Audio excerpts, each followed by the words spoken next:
చేసినటువంటి జాతీయ అధ్యక్షులు పెద్దలు చంద్రబాబు నాయుడు గారు, కార్యక్రమానికి మరొక అతిథి రాష్ట్ర తెలుగుదేశం పార్టీ అధ్యక్షులు అచ్చెన్నాయుడు గారు, వేదిక మీద ఉన్నటువంటి ప్రముఖ నాయకులకు, అదేవిధంగా కార్యక్రమంలో పాల్గొన్నటువంటి బీసీ సోదరులకు, సోదరిమణులకు, పత్రికా విలేకరులు అందరికీ నా హృదయపూర్వకమైనటువంటి నమస్కారాలు. సరే, సార్ మాట్లాడే ముందు 2 నిమిషాలు 2 విషయాలు చెప్పాలి. ఏం చేతంటే, తెలుగుదేశం పుట్టిందే బీసీల గురించి అనేటువంటిది ప్రతి ఒక్కరికి కూడా తెలుసు. తెలుగుదేశం అంటే బీసీలు, బీసీలు అంటే తెలుగుదేశం అనేటువంటిది మన వాళ్ళందరూ కూడా చెప్పారు. ఈ నానుడి ఎందుకు వచ్చిందనేటువంటిది మనం ఆలోచించుకోవాల్సినటువంటి అవసరం ఉంది. ఎందుచేతంటే, తెలుగుదేశం పార్టీ 82వ సంవత్సరంలో ఎన్టీ రామారావు గారు పెట్టిన ముందు బీసీల యొక్క పరిస్థితి ఏ విధంగా ఉండేది, ఈ రాజకీయాల్లో ఆర్థిక వ్యవస్థలో ఏ విధంగా ఉండేది, సామాజికంగా మనం ఎట్లా ఉండేవాళ్ళం, అదేవిధంగా 82 సంవత్సరం ముందు పెద్దలు ఎన్టీ రామారావు గారు పార్టీ పెట్టిన ముందు ఒక సప్రెషన్కి గురయ్యేవాళ్ళం, పెత్తందారితనానికే గురయ్యేవాళ్ళం. అటు కంబైన్డ్ స్టేట్లో చూసినప్పటికీ, మన దగ్గర చూసినప్పటికీ కూడా ఒక విధమైనటువంటి ఒత్తిళ్ళు. ఎంచేతంటే, బీసీలు కానీ సామాజికంగా ఎదిగితే, రాజకీయంగా ఎదిగితే,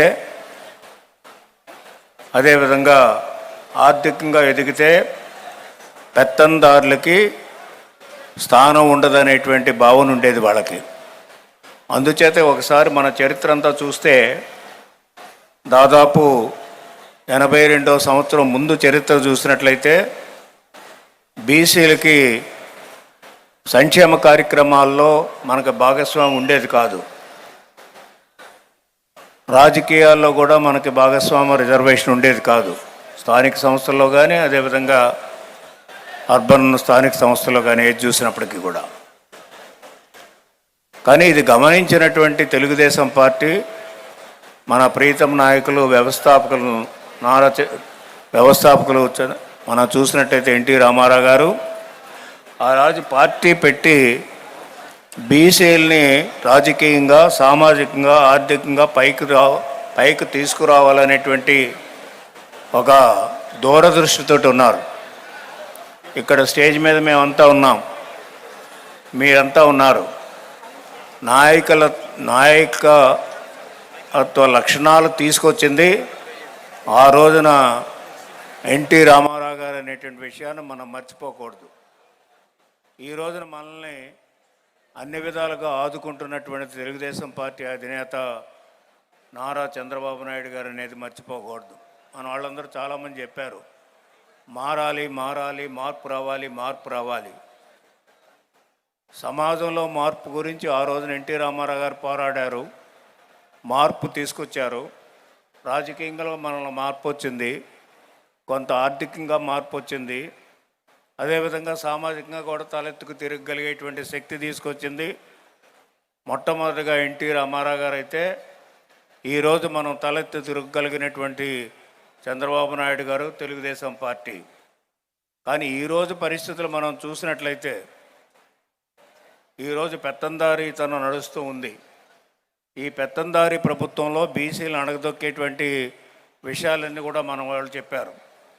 అంచేత ఈ యొక్క పెత్తందారీతనం నుంచి మళ్ళీ మన ప్రజాస్వామ్యంలోకి వెళ్ళాలంటే బీసీలందరూ నడుం కొట్టి ఈ మార్పుకి మీరు నాంది పలకవలసినటువంటి ముఖ్యమైనటువంటి భాగస్వామ్యం. కాబట్టి సమాజంలో 50% మనం ఉన్నాం. కాబట్టి మనం ఒక ప్రముఖమైనటువంటి భూమికను పోషించవలసినటువంటి బాధ్యత, రేపు ప్రభుత్వాన్ని మార్చేటువంటి పరిస్థితి మీరందరూ తీసుకురావాల్సినటువంటి అవసరం ఉంది, మన బీసీలంతా అనేది కూడా మీకు ఈ సందర్భంగా మనం చేస్తూ ఉన్నాం. ఎందుకు తీసుకురావాలి అనేది మనం చూస్తే, మనకు చాలా నష్టం జరిగింది. నష్టాలన్నీ కూడా అచ్చెన్నాయుడు గారు చెప్పారు, మిగతా వాళ్ళందరూ కూడా చెప్పారు. ఈ విధంగా దాదాపు స్వాతంత్రం వచ్చి 73 సంవత్సరాల పైన అయితే ఇంకా సమాజంలో ఉండేటువంటి 50% పైన ఉన్నటువంటి జనాలకి ఏ విధమైనటువంటి న్యాయం చేయకపోగా పెత్తందారితనంతో మనందరిని కూడా అణిచివేయాలనేటువంటి ఆలోచన చేస్తున్నటువంటి ప్రభుత్వాన్ని మార్చవలసినటువంటి శక్తి ముఖ్యంగా బీసీల మీద ఉంది. ఆ విధంగా ప్రభుత్వాన్ని మార్చవలసినటువంటి బాధ్యత మన అందరి మీద ఉందనేది కూడా మీకు ఈ సందర్భంగా మనవి చేస్తూ ఉన్నాం. రెండవది వచ్చేటప్పటికి మన అదృష్టం ఏంటంటే తెలుగుదేశం పార్టీ ఆనాడు ఎన్టీ రామారావు గారు మార్పులు తీసుకొచ్చారు. స్థానిక సంస్థల్లో రిజర్వేషన్ కల్పించారు, మన వాళ్ళు చెప్పారు.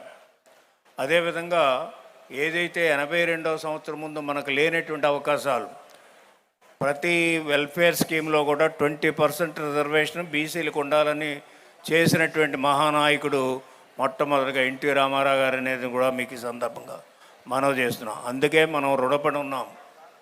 ఏం చేద్దంటే అప్పటి వరకు కూడా మనకి పైసా కూడా ప్రభుత్వం దగ్గర నుంచి వచ్చేది కాదు. ఆ రోజున 83వ సంవత్సరంలో మేమంతా మంత్రులుగా ఉన్నాం.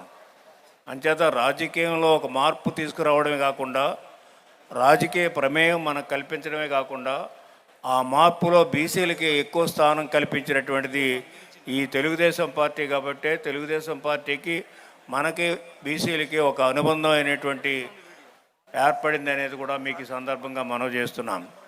మాకులాంటి వాళ్ళు చాలామంది రావచ్చు, ఇంకా రావాల్సినటువంటి వాళ్ళు చాలామంది ఉన్నారు.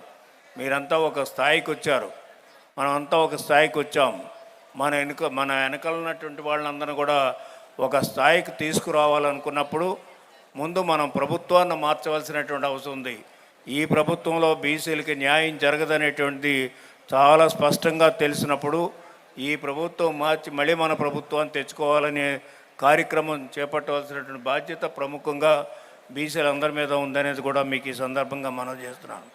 లీడర్కి 2 రకాలైనటువంటి గుణాలు ఉంటాయి.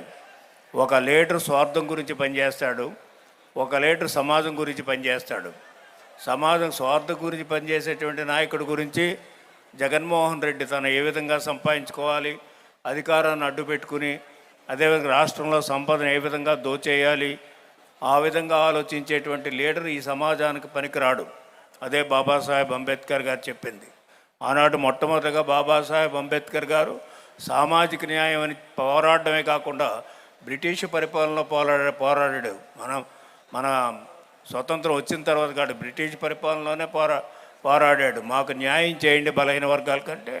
ఆయన రాజ్యాంగాన్ని నిర్మించినప్పుడు ఎస్సీ ఎస్టీలకి రిజర్వేషన్ పెట్టడం వల్ల వేళ కొంతమంది పార్లమెంట్లో చట్టసభల్లో వచ్చారు. అదే ఆ విధంగా ఆయన ఒక స్టేట్స్మెన్ బాబాసాహెబ్ అంబేద్కర్ గారు.